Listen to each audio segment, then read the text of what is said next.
80, 90.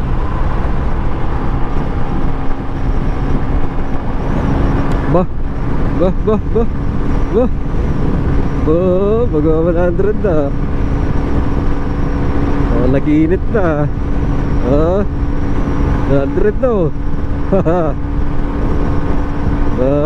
Oh, tukod oh, 100.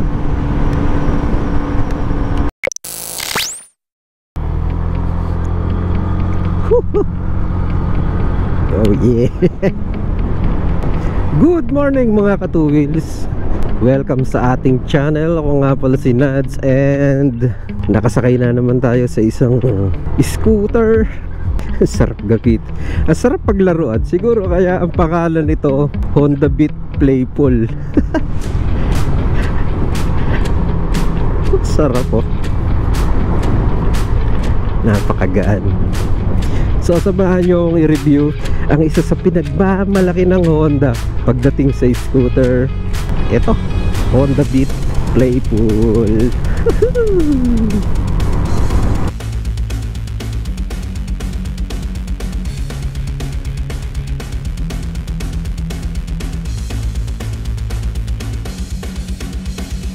So unang tingin pa lang, ang astig ng datingan ng Honda Beat Playful. Kitang-kita yung youthful vibes, may iba't ibang color variants na talagang standout. Yung combination ng vibrant colors at sleek body design, perfect para sa mga kabataan at young at heart riders. Pagdating naman sa makina, naka-equip ito ng 110cc PGM FI engine na hindi lang powerful kundi tipid din sa gas. Kung city driving ang usapan, sulit na sulit to. Malakas ang hatak pero smooth ang takbo. Kahit naka-stop and go sa traffic, hindi ka mabibitin. Pagdating naman sa dash, may digital meter panel na simple pero informative. May eco indicator para tulungan kang maging fuel efficient sa pagdadrive.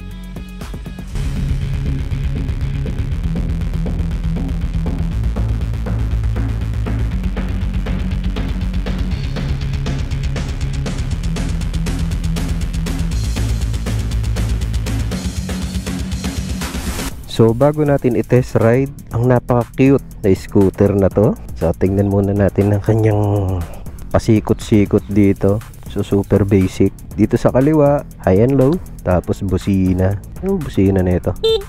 Tapos left and right. Dito naman sa kanan, parang ano lang, starter lang. So dito naman sa kanyang susian, meron siyang, ayan, nakabukod yung ano niya eh. Sa seat, pag o-open nyo tong pinaka compartment, tatapat nyo lang yung susi dun sa seat, tapos eto, para bumukas. Pakita natin. So ayan, yan yung on. Tapos pagka in-off nyo, nakatapat na sa seat, tapos pindot, yun, may tutunog. So eto ang kanyang gas. So hindi naman kalakihan yung kanyang compartment, pero pwede na pang essential na gamit. Lalagyan ng kapote, gloves, obviously helmet, di kasya dito. Ayan, basic to basic. Meron naman nabibili na ano eh, may nakita ako sa Lazada or sa Shopee, yung parang bag para meron kang another na lalagyan. So eto, ayun, may power outlet. Tapos ito, may box dito. So ayan, basic na basic. So ite-test ride na natin.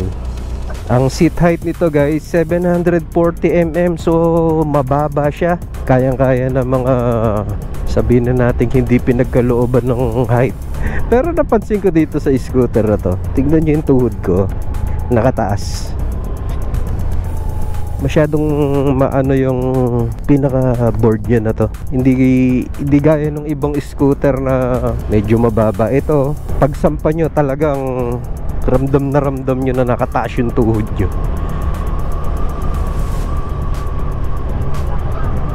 First impression, sobrang relax. Initial bite ng kanyang combi brake, napakaganda guys. Kasi ibig sabihin ng combi, pag preno nyo dito sa may front, magbe-brake din yung likod, aalalay din siya. So kahit hindi nyo na i-brake yung kanyang rear, matic, sasama siya. para combine sila na nagbe-brake para pantay. Oh, sarap gamitin. Kaya ang pangalan nito siguro Honda Beat Playful. Swak na swak sa mga kabataan kasi stylish, lakas sa mga bata. So testingin natin sa highway.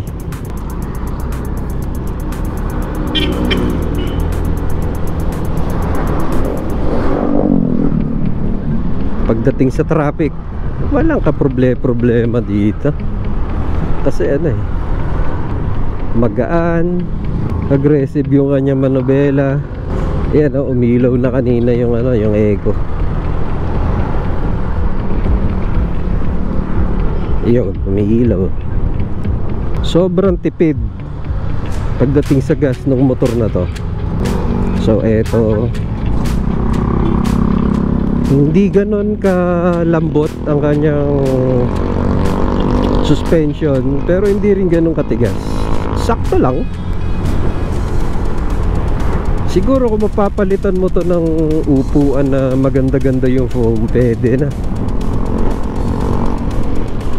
Pero sa posisyon ng motor na to, 5'8" ako para sa akin sobrang komportable nito. Comfy. Aggressive yung kanyang throttle, napaka-smooth. So this is 110cc. Hindi natin alam kung ano yung top speed nito. Try natin mamaya pagdating sa bypass. Pero syempre kung nagpaplano tayo na bumili ng ganito, panigurado isa lang naman yung habol natin bukod sa gusto nating komportable, matibay, number one na yung gas consumption. Syempre isa sa mga factor yun naghahanap tayo ng alam mo yun, yung pang daily use na hindi tayo masasaktan sa gas. Kasi hirap lalo na pumapasok ka sa trabaho, nagmumotor ka araw-araw, tapos maya nagpapakarga ka dahil malakas yung motor mo sa gas. Pero tingin ko ito hindi. Ilalabang ko ng patipidan. Isa sa pinakamatipid na motor, ilalabang ko talaga tong Honda Beat. Kung hindi man to pinakatipid, tsak na kasama to sa top 5 or baka nga top 3. Oh, saglit lang, 80 na. Oh, bumabatak pa Wow, smooth. Sarap niyang gamitin, guys. Alam mo yung kahit na maliit siya, pero yung kamay mo naka-stretch talaga. So walang ngalay. So far ang nararamdaman ko lang na hindi maganda sa motor na to yung pinakaupuan niya. Medyo matigas. So far yung upuan pa lang ang aking nakikitang downside niya.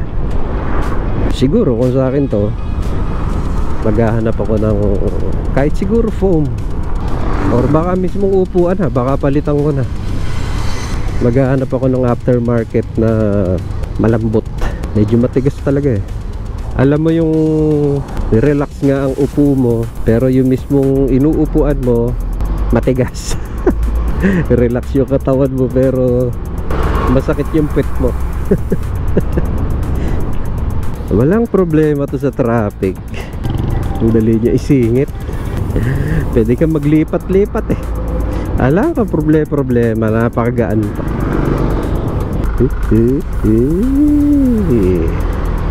Subukan natin yung kanyang top speed dito sa bypass. Tingnan natin kung ano yung kaya niyang ibigay pagdating sa rektahan. Kung kaya ba niyang sumabay dun sa mga 125, sa 150, sa 155, sa 160.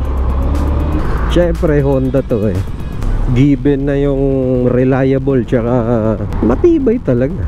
sa patibayan lang, talagang hindi magpapahuli yung Honda. Makikita mo talaga sa top yan, basta brand ng Honda. Isa sa mga most reliable brand pagdating sa motorcycle. So eto na, papasok na tayo ng bypass. Irekta na natin. Bellow. Oh yeah.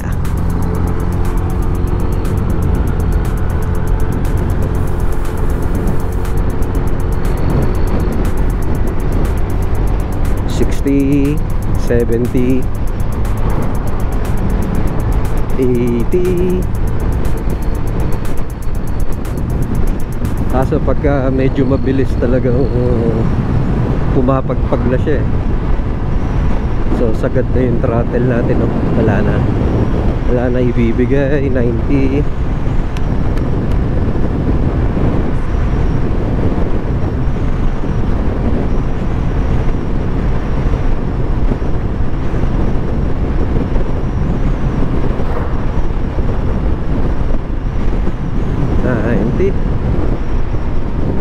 Mga 90 plus. Subukan natin sa kabila pagkatapos ng kanto.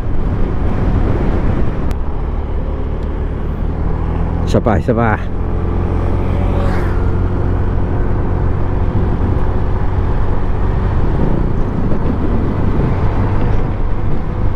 pa.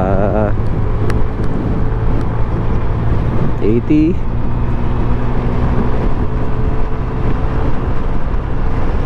90.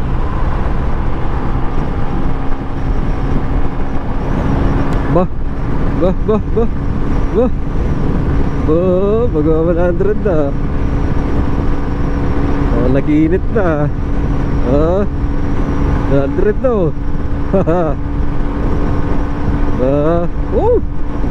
Tukod oh, 100. Tukod oh. Yun oh. Bah, ayos ah.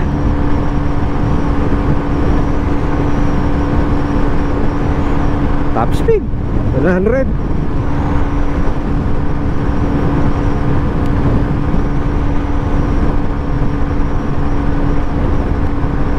Batak.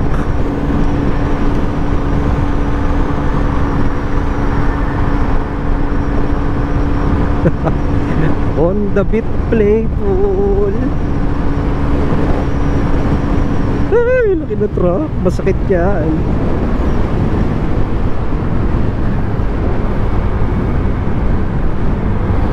Nagka-uurong.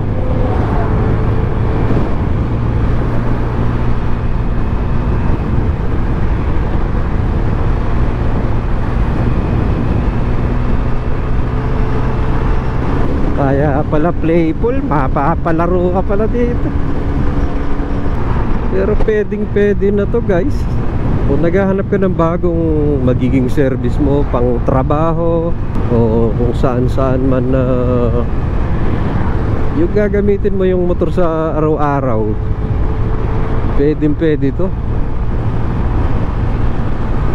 Malakas siya. Tsaka hindi ka naman mangangarera eh. Ang habol mo lang naman is may magamit ka na makakatipid ka, 'di ba? Maganda yung style, reliable. So marami naman tong kulay na pwedeng pagpilian. So eto yung kulay blue yung gamit natin. So ang SRP nito nasa 70,000 plus. I think mga 73,000, ayan, to be exact. Pero syempre depende pa rin yan sa dealer, depende sa area nyo, kung nasaan kayong lugar. At syempre depende sa dealer kung magkano yung bibigay sa inyong discount, kung cash or sa installment. Pero ang presyo niya, yun nga, naglalaro sa 73,000 pesos. Lakas oh. Panis yung ano eh, panis yung 80, 90 kahit ibabad mo.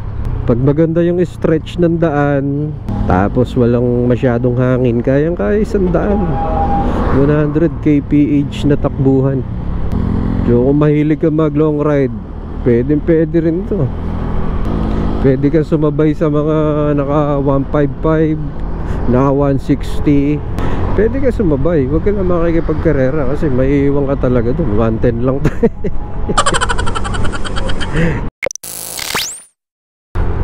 So guys, kung naghahanap kayo ng scooter na bukod sa stylish, reliable, fuel efficient, baka ito na yung sagot sa hinahanap nyo. Itong Honda Beat Playful. Sana nagustuhan nyo ang video na to.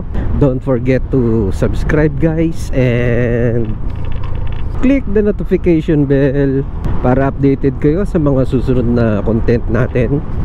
And maraming salamat sa inyong pagtutok. Maraming salamat sa inyong suporta. Ako nga pala si Nads, and laging tatandaan, prayer is the best gear. Nads on two wheels. Woohoo!